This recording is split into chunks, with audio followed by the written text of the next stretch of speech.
So hello friends, કેમ છો બધા? મજામાં? સો હું આજે તમારા માટે લઈને આવી છું ડિટોક્સ ડ્રિંક. સો સૌપ્રથમ એના માટે છે આપણે આટલા ઇન્ગ્રીડિયન્ટ્સ છે ની જરૂર પડશે. તો સૌપ્રથમ આમળા છે, હળદર છે, લીલો લીમડો છે, એક ઓરેન્જ છે, આદુનો ટુકડો અને તુલસીના પત્તા છે મેં અહીં લીધેલા છે. તો આપણે ડ્રિંક્સ બનાવવાની છે શરૂઆત કરી. તો સૌપ્રથમ છે એક મિક્સર જારમાં હું અહીં આમળા છે મેં રફલી ચોપ કરેલા છે એને હું એડ કરું છું. જે વિટામિન સીથી છે એ ભરપૂર છે અને તે આપણા શરીરના કોષોને છે ખરાબ કોષોને મારવામાં મદદ કરે છે. આ હળદર છે એ હું લઉં છું. તે આપણે ડાયજેશન સિસ્ટમને છે ઇમ્પ્રૂવ કરે છે. અને ઓરેન્જ છે એમાં તો વિટામિન સી છે એ પણ ભરપૂર માત્રામાં હોય છે.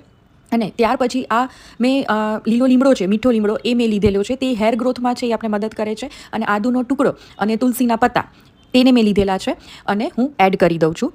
તો આ ડિટોક્સ ડ્રિંક છે એ આપણા શરીરમાં ખરાબ ટોક્સિન છે અને ઇમ્પ્યોરિટીઝને છે એ બહાર કાઢવાનું છે એ કામ કરે છે. તો વિન્ટર સિઝનમાં છે આ ડ્રિંક્સ જરૂરથી લેવું જોઈએ અને દિવસમાં એક વખત છે એ કન્ઝ્યુમ કરવું જોઈએ. હવે તેની અંદર છે એ હું અરાઉન્ડ 1.5 ગ્લાસ જેટલું પાણી એડ કરી અને આને મિક્સર જારમાં છે હું બ્લેન્ડ કરી લઉં છું. અને ત્યાર પછી છે આપણું આ ડિટોક્સ ડ્રિંક છે એ તૈયાર છે. હું અહીં આમાં મધ છે એ એડ નથી કરતી.